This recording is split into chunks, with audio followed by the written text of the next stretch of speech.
Yeah,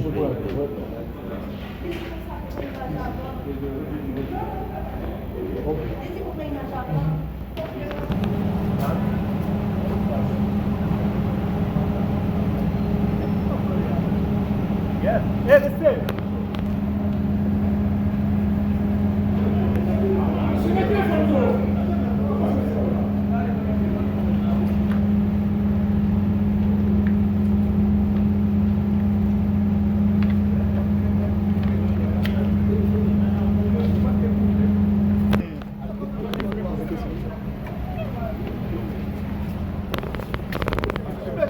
Monsieur Fatima.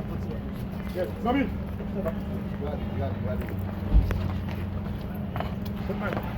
Machine là.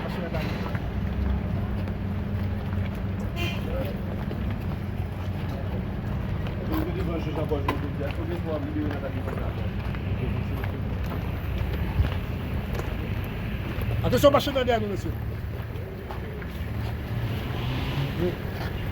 Monsieur Bazo, comment on dit sur la télé?